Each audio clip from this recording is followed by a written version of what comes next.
अब ऐसा लगता है कि पाकिस्तान का जो परम मित्र है चाइना, वो भी उससे अब दूरी बनाना शुरू कर दिया है। नमस्कार, अखबार रिपोर्टर में आपका स्वागत है। आज हम फिर एक नए मुद्दे के साथ आपके पास हाजिर हैं। आज जैसा खबरों में ये आ रहा है कि चाइना जो है वो पाकिस्तान से नाराज़ चल रहा है और नाराज़गी उसको इस बात को लेकर है कि जो चाइना पाकिस्तान कॉरिडोर बन रहा है जो एक, उसमें करीब 65 बिलियन डॉलर का एक प्रोजेक्ट है और इसमें भारी भ्रष्टाचार हुआ है। और इस भ्रष्टाचार की वजह से चाइना पाकिस्तान से बहुत नाराज़ है। और सिर्फ इसलिए नहीं नाराज़ है कि उसमें भ्रष्टाचार हुआ है, उसके जो नागरिक हैं उसमें जो काम कर रहे हैं इंजीनियर वगैरह, उन पे लगातार हमले हो रहे हैं।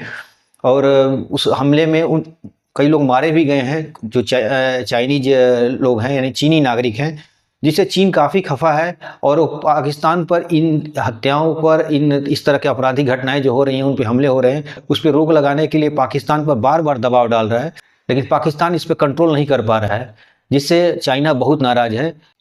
अब चाइना की नाराजगी पाकिस्तान पर अब भारी पड़ने वाली है, क्योंकि चाइना ने अब जो सीपीईसी, जो उनका चाइना पाकिस्तान इकोनॉमिक कॉरिडोर था, उसका एक विकल्प खोज लिया है। और ये विकल्प है चाइना अफगानिस्तान टू ईरान। यानी आने वाले समय में हो सकता है कि चीन भी चाबहार पोर्ट जो ईरान का है, जिसे भारत और ईरान ने मिलकर डेवलप किया है, उससे जुड़ सकता है। और जुड़ने से एक तरह से देखा जाए तो जो ग्वादर में वो अपना एक पोर्ट डेवलप किया, एक तरह से उसको भी लग रहा है कि ये घाटे का सौदा है, क्योंकि सारी बड़ी बड़ी कंपनियां जो है, जो इंटरेस्ट दिखा रही हैं वो चाबहार में। और पाकिस्तान का जो ग्वादर में जो बना हुआ है उसका पोर्ट है, अगर इस पर नज़र दौड़ाई जाए पूरी तरह से, पूरे जो 65 बिलियन डॉलर का एक प्रोजेक्ट है, इस पे चीन का एक तरह से घाटे का सौदा साबित हुआ है एक। और ये पूरा का पूरा प्रोजेक्ट उसका लॉस में जा रहा है, इसलिए चीन इस बात से भी खफा है। और वो एक अलग से एक फास्ट कॉरिडोर बना रहा है, जो ईरान से बाया अफगानिस्तान होते हुए ईरान के शहरों को जोड़ने वाला है। इस पे उसका बहुत तेजी से काम कर रहा है और आने वाले समय में ऐसा लगता है कि चीन अब इसी को प्रमुखता देगा और इसी प्रोजेक्ट पर वो ज़्यादा ध्यान देगा। इससे चीन से और ईरान की कनेक्टिविटी बढ़ जाएगी, चीन से भारत की भी कनेक्टिविटी बढ़ जाएगी, क्योंकि भारत के जस्ट बगल में ही वो चाबहार है, गुजरात और अरब सागर के जो एरिया है वहाँ से, यानी भारत के गुजरात और महाराष्ट्र से भी कनेक्टिविटी बढ़ जाएगी उसकी। कुछ लोग इसे खतरे की घंटी भी बोल रहे हैं, लेकिन मैं इसे नहीं मानता हूँ। आज व्यापार का दौर है और व्यापार में ही आज जीत हार की सारी स्क्रिप्ट लिखी जाती है। अगर आप कहीं भी, अब युद्ध का जमाना नहीं है कि आप युद्ध लड़ेंगे। हाँ, इससे हो सकता है कि चाइनीज कंपटीशन भारत के जो बाज़ारों में बढ़ेगी और भारत के व्यापारियों पर इसका दबाव बढ़ सकता है, क्योंकि चाइनीज प्रोडक्ट सस्ती होती हैं और एक कॉम्पिटिट करती हैं पूरी दुनिया में। तो भारत को भी इस हिसाब से तैयारी करनी होगी अपने प्रोडक्ट को मजबूत करने में, कि आने वाले समय में व्यापार युद्ध होने वाला है। सैनिक युद्ध की बात नहीं कर रहा हूँ, व्यापार यानी कंपटीशन बढ़ने वाला है, और कंपटीशन में वही टिकेगा जो मार्केट में क्वालिटी ज़्यादा ध्यान देगा। चाइनीज प्रोडक्ट के अब कितना गुणवत्ता होगी वो तो बात की बात है, लेकिन इतना है कि भारतीय बाजारों में चाइना का घुसपैठ बहुत तेज़ी से बढ़ेगी और बढ़ने की वजह से ये होने वाला है कि कंपटीशन बहुत ज़्यादा बढ़ जाएगा। तो इसका डर है। डर ये नहीं है कि कोई चाइना आर्मी भेज दे के और यहाँ पर युद्ध शुरू करने वाला है, ऐसा कुछ, ऐसी संभावना नहीं है, ना होगी भविष्य में भी। ये इसके लिए आप बेफिक्र रहिए। मीडिया के अलग अलग जो सेक्टर से अलग अलग मीडिया ग्रुप्स जो है, जो भी कुछ बोलती रहे, लेकिन मैं इतना जानता हूँ कि आने वाले समय में चीन जो भी कर रहा है वो एक व्यापारिक अपने हित के लिए कर रहा है। और चीन पूरी तरह से व्यापार का एक जाल फैला रहा है पूरी दुनिया में, चाहे वो भारत के पड़ोसी हों या अफ्रीका के देश हों। अब भारत को भी इसी हिसाब से कॉम्पिटिशन्स में उसको फाइट करना होगा। आप कैसे करेंगी, हमारी कंपनियां कैसे करेंगी, इसके लिए योजना बनाने की जरूरत है, न कि लोगों के बीच में एक डर पैदा करना है कोई युद्ध होने वाला है। तो कोई युद्ध नहीं होने वाला है। एक और आपको इन्फॉर्मेशन अपडेट दे दूंगा आपको। चाइना जो है नेपाल तक करीब 5 राजमार्गों पे काम कर रहा है, जो नेपाल के अलग अलग 7 डिस्ट्रिक्ट्स को जोड़ेंगे। और ये प्रोजेक्ट से वो भारत को भी प्रस्ताव भेजा है कि भारत भी जुड़ जाए इससे। भारत ने अभी इस पे कोई अपना सकारात्मक रुख नहीं अपनाया है। भारत अभी इसकी समीक्षा कर रहा है कि क्योंकि 7 उसके ज़िले नेपाल के जुड़ जाएंगे। इससे 5 प्रोजेक्ट्स पर काम हो रहा है। 5 यानी 5 राजमार्ग जो हैं वो सीधे आकर वो भारत से जुड़ेंगे। और उसमें ज़्यादातर जो प्रोजेक्ट्स हैं वो बिहार के जो अलग अलग ज़िले हैं, जोगबनी एक ज़िला है, वहाँ पर वो मतलब कहने का मतलब जो नेपाल और बिहार का बॉर्डर है, ये सारे सड़क वहीं पर आके गिर रहे हैं, वहीं से कनेक्ट हो रहे हैं। तो कुछ लोगों का कहना है कि बिहार में बहुत सारी ट्रबल चल रही है, बिहार में गरीबी है, बिहार में समस्याएं हैं, बिहार में पलायन है। इसको चाइना हवा देकर यहाँ पर कुछ उपद्रव खड़ा करा सकता है बिहार में। लेकिन ये गलत बातें हैं, इतना नकारात्मक नहीं सोचना चाहिए। इससे इतना ही होगा कि बिहार में चाइना के माल काफ़ी तेज़ी से आना शुरू होंगे, और भारत में जो खासतौर पे गुजरात से जो माल आता है, महाराष्ट्र से आता है, पंजाब से आता है, उनको कंपटीशन पैदा हो जाएगी बिहार में। और बिहार आमतौर पर एक मैन्युफैक्चरर नहीं है, बिहार आमतौर पर एक ट्रेडर है। और ये ट्रेडिंग करने के लिए यहाँ पर जो बिहार में जो माल आते हैं वो पंजाब से आते हैं, गुजरात से आते हैं, महाराष्ट्र से आते हैं, साउथ इंडिया यानी तमिलनाडु और अलग अलग भारत के भूभाग से आते हैं, जो बिहार में आकर उसका व्यापार होता है। तो एक तरह से देखा जाए तो बिहार पूरी तरह से बाहर के राज्यों पर निर्भर है अपनी, क्योंकि यहाँ पर मैन्युफैक्चरर कुछ नहीं है। ये जो प्रोजेक्ट पे काम हो रहा है, जो 5 राज्यमार्ग यानी इसमें 4 लेन 6 लेन सड़कें हैं जो चाइना के अलग अलग शहरों से नेपाल के अलग अलग शहरों को जोड़ रही हैं, और बिहार के लगभग 7-8 किलोमीटर बॉर्डर तक वो आ चुकी हैं। तो इतना होगा कि बिहार के बॉर्डर में चाइना का माल बहुत तेजी से आएगा, और उन ट्रेडर्स को नुकसान हो सकता है, उन मैन्युफैक्चरर का नुकसान हो सकता है जो भारत के अलग अलग क्षेत्रों से व्यापार करते हैं, खासतौर पर तमिलनाडु, गुजरात, महाराष्ट्र, पंजाब, इनसे जो व्यापार करते हैं उनको कंपटीशन बिहार में पैदा हो जाएगी। क्योंकि चीन से आने वाली माल अगर सस्ती आ गई तो बिहार के जो उपभोक्ता है वो चीनी मालों को ज़्यादा समर्थन देंगे और उनकी तरफ मूव करेंगे।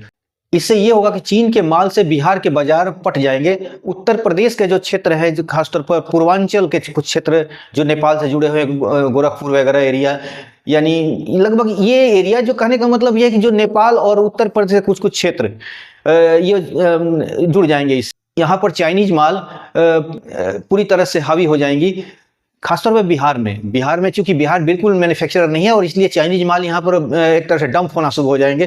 तो ये आने वाले समय में कोई युद्ध नहीं होने वाला है। आने वाले समय में ये होगा कि यहाँ के जो बाजार में एक तरह से व्यापारिक युद्ध शुरू हो सकता है, यानी एक तरह से ट्रेड वॉर शुरू हो जाएगा। ट्रेड वॉर का मतलब कि आप अगर अच्छा माल दीजिएगा तो आप टिकिएगा, अगर खराब माल दीजिएगा तो आप आउट हो जाइएगा, ये चीज़। तो इससे नुकसान उनको होगा जो तमिलनाडु, गुजरात और महाराष्ट्र से बिहार में माल भेज रहे हैं। इसलिए उनको भी अब ध्यान देना होगा कि बिहार में कोई कूड़ा कचरा वाला प्रोडक्ट मत भेजे, उनकी क्वालिटी और गुणवत्ता के साथ भेजें। क्योंकि बिहार के लोगों को गुणवत्ता का चाइना दे देगा तो चाइनीज प्रोडक्ट की तरफ मूव कर जाएंगे। तो अब बिहार एक बहुत बड़ा स्टेट है, बिहार में करीब 12 से 14 करोड़ आबादी है। 12-14 करोड़ आबादी वाली जो स्टेट है वो कुछ नहीं बनाता है, सब बाहर से ही वो इम्पोर्ट करता है, मंगाता है, यानी बाहर से ही माल आते हैं, अलग अलग हिंदुस्तान के अलग अलग शहरों से आते हैं। तो अब उनको अगर चाइना माल अगर सस्ता देना शुरू कर दिया तो वो लोग चाइनीज प्रोडक्ट की तरफ मूव कर जाएंगे। तो इसलिए ये बात देना, भारत के व्यापारियों को, बड़े बड़े मैन्युफैक्चरर को सोचना होगा कि बिहार में गुणवत्ता वाला चीज़ अब दें, और बिहार में एक अच्छे ऐसे प्रोडक्ट दें जो अच्छे हों, क्वालिटी में अच्छे हों और सस्ते। क्योंकि अब चाइना से आपका डायरेक्ट कंपटीशन होने वाला है, इसमें कोई दो राय नहीं है। तो भारत इस प्रोजेक्ट से नहीं जुड़ेगा या जुड़ेगा तो बात की बात है, भविष्य में देखा जाएगा। इस पे कोई भारत ने अपनी प्रतिक्रिया नहीं दिया है, लेकिन मुझे लगता है कि भारत को इस प्रोजेक्ट से जुड़ना चाहिए, क्योंकि व्यापार में कंपटीशन होना जरूरी होता है, ताकि आपके अंदर भी एक कंपटीशन का भावना पैदा होगी, आपके व्यापारियों के अंदर में कंपटीशन का भावना पैदा होगी। आप चाइना को सिर्फ इस डर को दिखाकर कि चाइना से युद्ध हो जाएगा, चाइना हमें घेर रहा है, तो ये कहना ठीक नहीं है।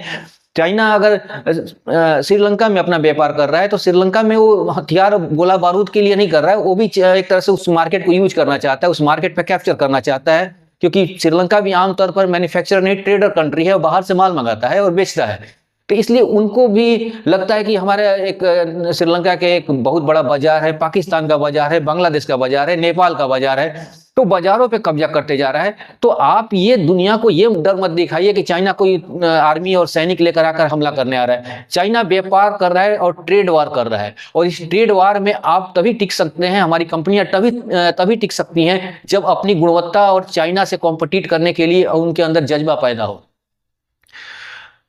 तो मैं भारतीय कंपनियों से कहना चाहता हूं कि आप चाइना का डर दिखाना खत्म करिए, लोगों के बीच में इस बात को खत्म करिए कि चाइना हमसे हमला कर रहा है। इतना ही जान लिए कि चाइना आपसे ट्रेड वार कर रहा है, और ट्रेड वार में आपको टिकने के लिए, आपसे उससे युद्ध करने के लिए उस तरह का आपके प्रोडक्ट होने चाहिए, उस कंपटीशन में होना चाहिए, सस्ते होने चाहिए, गुणवत्ता वाली होने चाहिए, क्वालिटी होना चाहिए, और टाइम पर डिलीवर होना चाहिए। इस तरह की भावना अपने अंदर पैदा कीजिए। चाइना से कोई युद्ध नहीं होने वाला है, चाइना से ट्रेड वार हो सकता है, और ट्रेड वार का मतलब ये नहीं होता कि आपसे कोई खून खराबा होने वाला है, यानी आपके प्रोडक्ट को आउट करने के चाइना पूरी तरह कोशिश करेगा, तो आप भी उससे अपने कंपटीशन से जुड़िए और अच्छे क्वालिटी उनके बीच में लेकर जाइए, ताकि चाइना, मेरा कहने का मतलब ये है कि चाहे वो पाकिस्तान का जो कॉरिडोर है उसकी बात करें, या नेपाल के द्वारा, या अफगानिस्तान से हो, तो ईरान से जुड़ने की बात होती है, ये सब एक व्यापारिक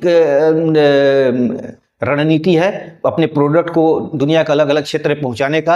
और मैं यही कहना चाहूँगा कि भारत के लोग अब डरे नहीं कि चीन से कोई युद्ध होने वाला है। मैं ये कहूँगा कि हाँ, चीन से युद्ध हो रहे हैं, लेकिन वो ट्रेड वार हो रहा है, यानी आपके मार्केट को कब्जा करना है, दूसरे के मार्केट को आउट करना है, आपके प्रोडक्ट को आउट करके अपने प्रोडक्ट को वहाँ लॉन्च करना है। ये दौर चले और आगे ये और तेज होगा। तो मैं उन मीडिया ग्रुप्स को भी कहना चाहता हूँ कि आप ये डर मत दिखाइए कि चाइना जो कॉरिडोर बना रहा है वो भारत के युद्ध करने के लिए बना रहा है, या अलग अलग जो बड़े बड़े एक्सप्रेसवे बना रहा है, या जो भी कुछ बना रहा है वो युद्ध करने के लिए नहीं बना रहा है, वो एक तरह से ट्रेड करने के लिए बना रहा है, और आपको ट्रेड में पछाड़ना चाहता है। इसलिए आप भारत को एक सही मैसेज आना चाहिए कि भारत के लोगों को अब तैयार होना चाहिए कि चाइना के बाजारों को पर हमें भी कब्जा करना है, तो अपने प्रोडक्ट को गुणवत्तायुक्त और फास्ट डिलीवर करना होगा।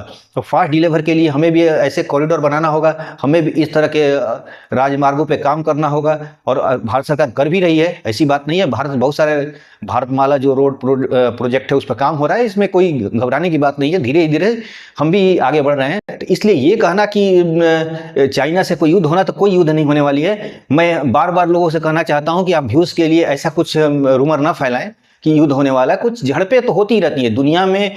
देखिए, एक बात मैं बताना चाहता हूं यहाँ पर कि अभी दुनिया पूरी तरह से राजतंत्र से मुक्त नहीं हुई है।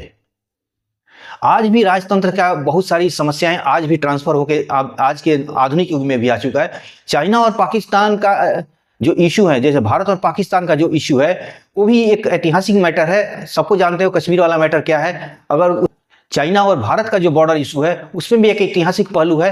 दोनों का अपने अपने स्टैंड पर अपनी अपनी बातें जायज़ हैं। इसलिए ये कहना कि चाइना एकदम 100% गलत है या भारत एकदम % गलत है, ये बात सही नहीं है। दोनों को ऑन टेबल बात करना होगा। समस्याएं दोनों तरफ से हैं, बातें दोनों के ठीक हैं, बातें दोनों के खराब भी हैं। इसलिए ये जानना लोगों को भी जरूरी है कि चाइना और भारत के बीच में क्या इशू है और इस बॉर्डर को लेकर क्या इशू है। इस पर मैं एक वीडियो बनाऊंगा आपको और बता दूंगा कि इसमें कौन सही है। आप उसे समीक्षा खुद कर लीजिए, गलती किसकी है। इसलिए ये बातें नहीं है कि चाइना ही पूरी तरह से गलत है या भारत ही बिल्कुल गलत है। ये राजतंत्र की समस्याएं हैं जो धीरे धीरे ट्रांसफर होकर इस जमाने में आ गई हैं, और इसके लिए ही यूरोपियन इससे फायदा उठा रहे हैं, अमेरिकन इससे फायदा उठा रहे हैं, और इस दोनों आसपास के पड़ोसियों से लड़ाकर अपनी उल्लू सीधा कर रहे हैं। तो हमें भी इस बात को समझना चाहिए, हमें अपनी समस्याओं को सॉर्ट आउट करना चाहिए और व्यापार के लिए तैयार रहना चाहिए। चाइना बिल्कुल व्यापार के लिए लड़ाई लड़ रहा है। अपने सारे जो प्रोडक्ट है अपनी माल के लिए वो पूरी दुनिया पर कब्जा करना जा रहा है और 23 अपने माल को पहुंचा रहा है, उसके लिए कॉरिडोर बना रहा है, न कि युद्ध करने वाला है वो। इसलिए हमें इस बात को अब पूरी तरह से गांठ मान लेना चाहिए कि चाइना से हमें अब व्यापारिक युद्ध होगा। हमें अपने माल को गुणवत्ता और फास्ट डिलीवरी के लिए तैयार रहना चाहिए। इसका नतीजा अब सामने बहुत जल्दी नज़र आ जाएगा, क्योंकि नेपाल तक आने का मतलब हुआ कि जो बिहार का जो क्षेत्र है हमारा, खास और उत्तर प्रदेश का कुछ क्षेत्र है जो अभी बहुत अनडेवलप्ड है, बहुत पिछड़े हैं। इसमें समस्याएं आएंगी और समस्या ये नहीं आएगी कि वहाँ कोई युद्ध होने वाला है या कोई यहाँ पर कोई उपद्रव होने वाला है। यहाँ पर यही होगा कि चाइनीज माल से ये जगह पट जाएंगे और इसके वजह से भारत के व्यापारी जो गुजरात, पंजाब, महाराष्ट्र, तमिलनाडु, आंध्र प्रदेश और कर्नाटका वगैरह से जो यहाँ माल सप्लाई देते हैं उनको आर्थिक नुकसान हो सकता है। तो इसलिए हमें इस बात के लिए तैयार रहना होगा और इसके लिए हमें इसके समस्याओं को समाधान के लिए इसकी तैयारी शुरू करनी होगी। तो आज के अंक में बस इतना ही। आगे हम फिर आपके एक नए अंक के साथ हाजिर होंगे। आप हमारे चैनल को सब्सक्राइब कीजिए, लाइक कीजिए, शेयर कीजिए और अपने दोस्तों को बताइए, थोड़ा इसको प्रमोट कराइए। इसके साथ ही बहुत बहुत धन्यवाद। Thank you.